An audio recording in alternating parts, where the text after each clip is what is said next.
Did you see this video out of Clyde, North Carolina, where a group of white men intimidate and harass a black truck driver, even flipping his truck over? Listen to this. Leave me alone. Let's go, damn go. Leave me alone. Leave your fucking truck. Leave me alone. Leave your fucking truck till cops get here now. The sheriff's department's coming to get you. Leave me alone. Let's go, damn go. Leave me alone. Leave your fucking Leave truck. me alone. Leave me Leave alone. your fucking truck till the cops get I'm here leaving. now. Give me your fucking phone. Let's go, bitch. Let's go. Get in the fucking truck. Yeah. Don't get out of the truck no more. Don't get out of the truck no more? Take you out short. The sheriff's department's coming to get rid of you and your fucking mud. Okay. So stay in your truck. Yes, sir. Before something bad happens. Yes, sir. Get in. Yes, sir. Yes, sir. Yes, sir. Do it now. Yes, sir. Yes, sir. I'm saying, shut your door, shut your mouth. You're the sheriff? You're the sheriff, right? Yes. And you weren't trying to talk to me. Can I'm drawing the window I'm down? done talking with you. Shut the door. All right. Imagine you're just trying to drop off mulch at a landfill, and somehow the day ends with bulldozers flipping your trailer like it's a WWE match. Welcome to Clyde, North Carolina, where apparently customer service now includes intimidation, gun holsters, and a bulldozer-assistant hate crime starter kit. You saw my video I made about what happened to the truck driver at TBD dump site in Clyde, North Carolina. Here's a little update. I did see that the Black Panthers started marching for this situation. Man, it's about time, because they flipped this man's truck over with the bulldozer, y'all. Like, everything got on video.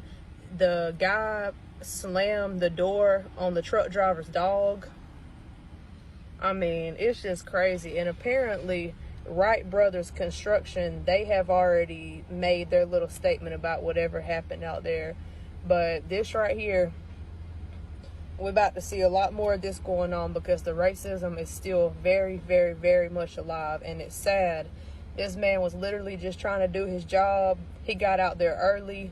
If you don't know what I'm talking about, there's a video on my page. You can go look it up. It's about the truck driver at TBD dump site in Clyde, North Carolina, y'all. The original content got taken down by the user. I think he was getting a lot of threats behind it, but we will not stop talking about it. We have an update from the Denny story that we broke, and it is quite unbelievable. You remember, Indisputable broke the story of two black male truckers who were inside of Denny's. They were refused service. Police were called. They were escorted out. They recorded the entire thing. I now have the 911 call. And when I play that 911 call, you are going to be shocked. Let me remind you of the original reporting first. Here it is. So, to make the situation more calm, because we do have a lot of people here, it would just be nice if you guys could leave, but we are, I can't wait on you guys. I have no idea. I'm not in the situation, but she, just to make it more calm, she said, you guys can calmly leave, because we do have a lot of people around, or the police will be on their way, because they are. Can we talk outside real quick? Yo, record this. I am. Can we talk outside real quick?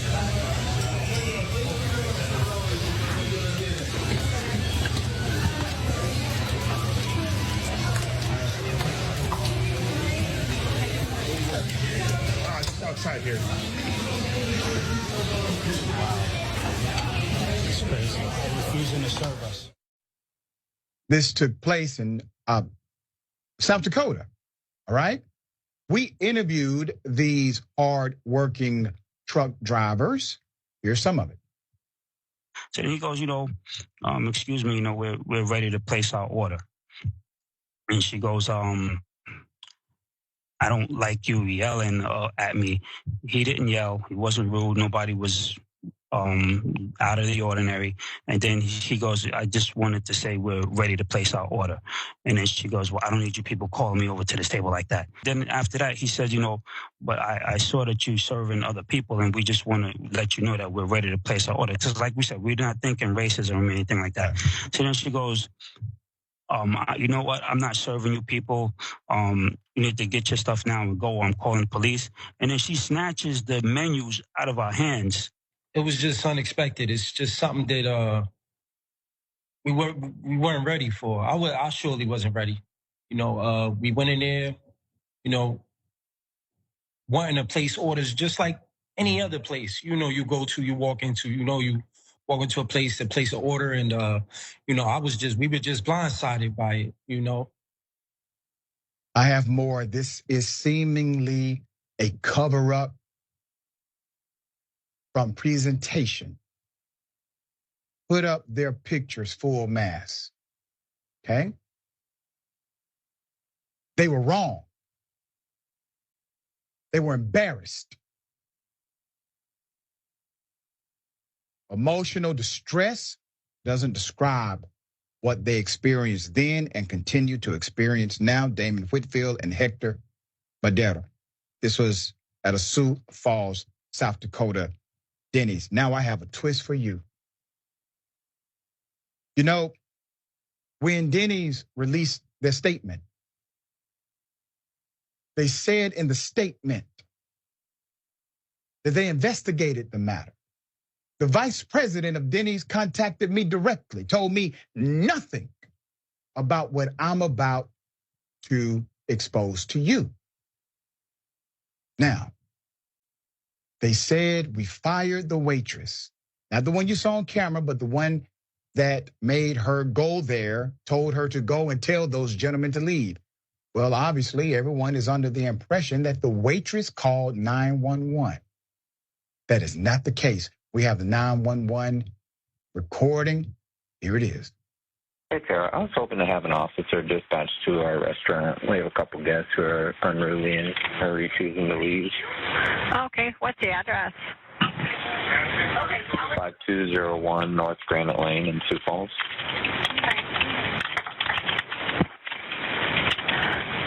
Okay, is that Denny's? Yeah. Okay. What's the phone number you're calling from?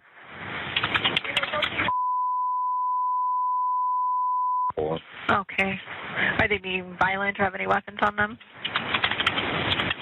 Not to my knowledge. So I'm the regional manager. I'm actually getting ready to head in there. I'm about 20 minutes out.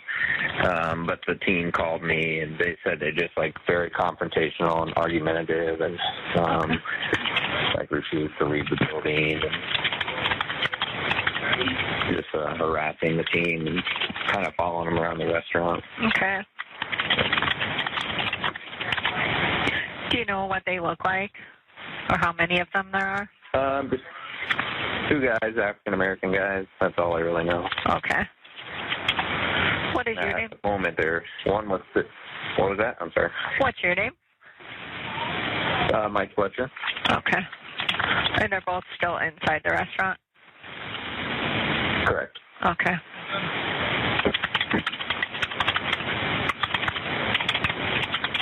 Okay, we'll have officers stop out. Just give a call back if anything changes. Will do. All right, thank you. Yeah, you're welcome. Bye-bye. There's another twist. Put his picture up full mass. Number one, he's not even at the scene. He's calling, headed to the restaurant, but is able to dictate behavior that he has not witnessed.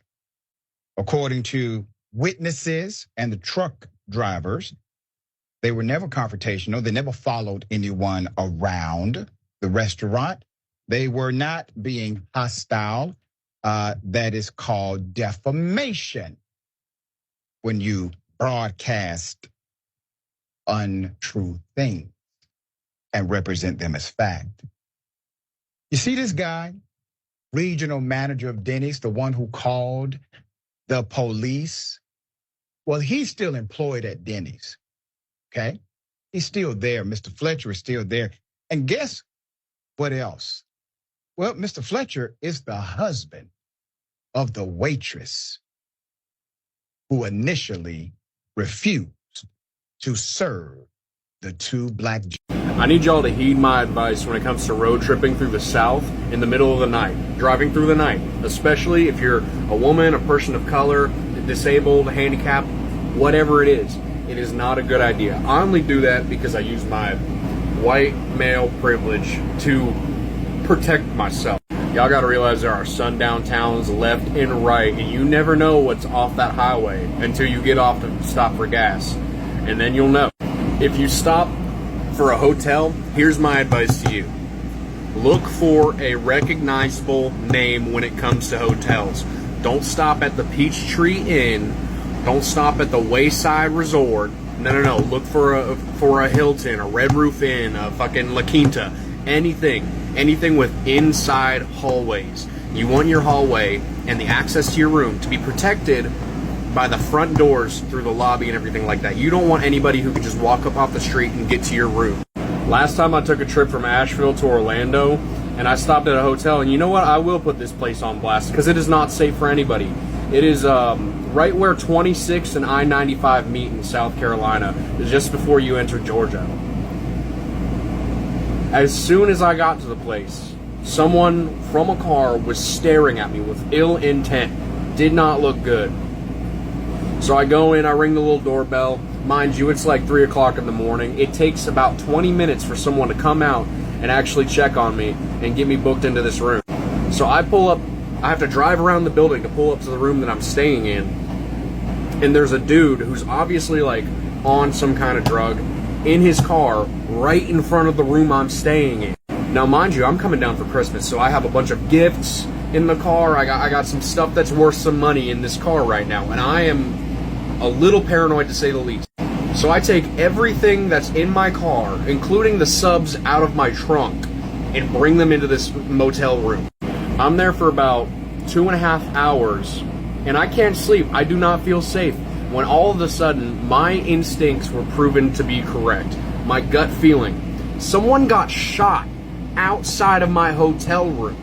And when I look out the window, this dude's running around with his arm hanging down, holding it, screaming, "You shot me, you shot me."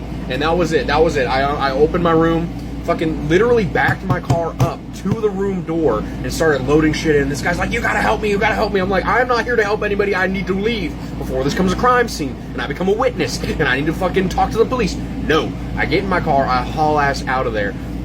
Tell me why the person who shot the guy follows me onto the highway. At this point, I'm pushing my car to about 115, 120. That's about as fast as it'll fucking go. And eventually, he's getting right on my ass. Thankfully, I drive a very well. So here's the play-by-play. Young black truck driver shows up early to deliver his load. First guy says, "Hey, you're a little early. Just wait up the road." No problem. He moves. But then, cue dramatic villain entrance, the owner's son rolls up with his ego freshly polished, decides that parking early is now a capital offense, and oh yeah, accuses him of stealing his phone. And not in a, "Hey, maybe you've seen my phone" way, more like a, "I've already decided you did it because you're black" way. You know, the classic racism remix. What up, TikTok? Hey, listen, it's just a topic that I wanted to touch up on for a couple days now. I'm finally getting a chance to. The incident that happened in Clyde, North Carolina, dealing with the black truck driver that was trying to dump his load, and he showed up a little too early, and he said the guy told him, it was cool. Then he came back and told him he stole his phone, and he let him search the truck. Then he went and got his buddies, and hey man, listen, I'm gonna let y'all people know now. I'm half black. My mama white, my daddy black. I've always considered being a person of color my whole life. But anyway, I'm gonna let for anybody in these sundown towns, mostly white American towns, whatever you want to call it. Hey, we all ain't going for that. I'm gonna let you know now. Y'all had got a nice one. You know what I'm saying? All us ain't like that. Cause I don't care if it was 50 of y'all. Hey, it would have been 50 caskets being made next week. Real talk. But yeah, they did that brother wrong. He took the smart ride out, But hey, everybody ain't going for that. So y'all drivers, y'all be safe out there. Watch where you're going. Always watch your surroundings. If you ever get into a situation like that, just do what you gotta do to make it out of that situation. easy way or the hard way. The goal when we leave out on this road is to make it back home by any means necessary. So y'all drivers, y'all be safe. Have a good day. Be blessed. Sound right? His family is also saying that the coroner and none of the police will let them view his body, will let them see their family member. Like, what's going on? We got to spread the word on this. We got to let people know, because guess what? The news is not letting people know. The media is not saying anything about it. I haven't heard about it. Look at this.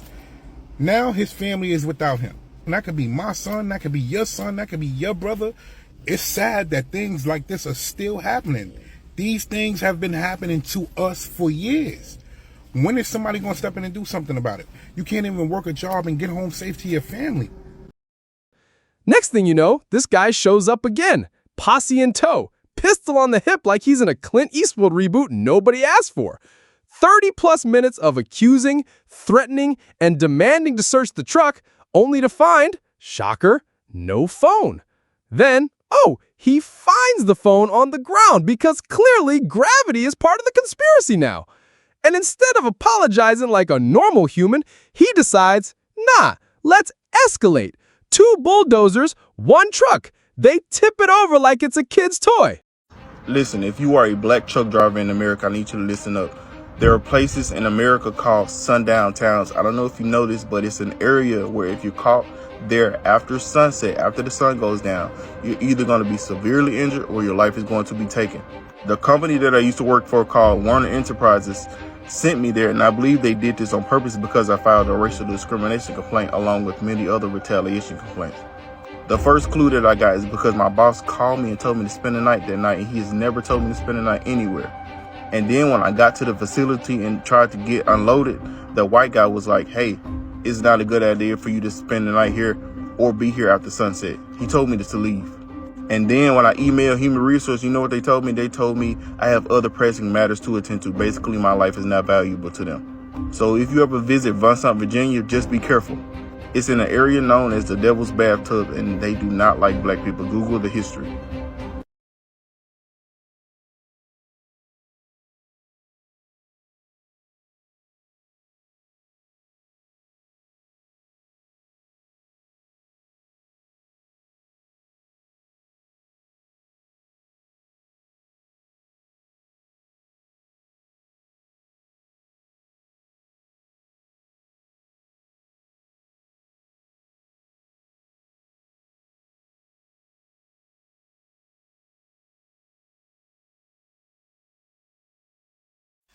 Two black truck drivers found unalive within months of each other, both in cases in North Carolina. The first case, back in September last year, was Javion McGee. He was found not too far from his truck. The second case, most recent, Mario Kaiser. Please forgive me if I pronounced that last name wrong, but this happened at the end of April. Found hanging in a tree as well. If there's any black truck drivers out there that been in the area over there, because those are only a few hours away from each other, so it's not a coincidence. I don't want to hear none of that. They ruled it as a suicide, but I'm not buying that shit. TikTok, we need to figure out what's going on down there. We need to figure it out quick. Any black truck drivers that's drove in those areas, if you can recount any incidents you came across with any of those people, please feel free to drop it in the comments, but we need to figure this out ASAP. Alright, so this is the message to all black travelers. Before you travel, okay, I want you to know that there's some weirdos out here, and it's getting real strange and real spooky. A lot of black folks, especially truck drivers, are being found deceased. They're not making it home. A lot of them are coming up missing. So, before you travel, before you go to these sundown towns, get on live, do what I'm doing right now. Let your friends and family know that you are not suicidal, you are not crazy, you have no history of mental illness. And if anything happens to me, no, you did not do it to yourself. And the reason why I say that is because our people are coming up unalive, and the locals, as well as the local authorities, are trying to say that we're unaliving ourselves. We don't believe that. We don't believe that, and we're not going to go for that. They're not going to play with us like that. They're not going to play with our people like that. Keep your head on a swivel. Look into the camera. Remind your friends and your family that you are not crazy. You are not suicidal. You have no mental illness in your family, and if anything happens to you, you did not unalive yourself. So, I just got done watching a few videos orchestrated by a couple of content creators over on YouTube and earlier here on TikTok in regards or in relation to the missing truck drivers, specifically black. They have some who have been found lynched, hung from a tree. The story within itself of these examples are disturbing. It's nothing that you could say, oh, that only happened in the past. No, this is happening now in current times. Okay. Here's the part that makes your stomach drop. This man is sitting in his cab saying, yes, sir, over and over, not because he's guilty, but because he's trying not to die on camera. That's not respect. That's survival mode. That's let me make it home alive energy. And the sheriff? Oh, he's right there. Not exactly a masterclass in conflict resolution, unless your idea of de-escalation is shut up and roll the window down. Let's be real. If a white driver showed up early, this never happens. Instead, we've got a grown man flipping trailers, slamming truck doors on someone's dog, and treating someone's livelihood like it's disposable. Now, Wright Brothers Construction puts out their "we don't condone this" statement, but how exactly do you discipline yourself when you're the owner? That's like me giving myself a speeding ticket and saying, case closed. One moment on camera, and this family's empire is shaken. The question is this justice or cancel culture? Personally, I call it accountability with a side of karma. Either way, to every black truck driver, every trucker period, stay safe out there. And to every Wright brothers out there, the internet doesn't forget.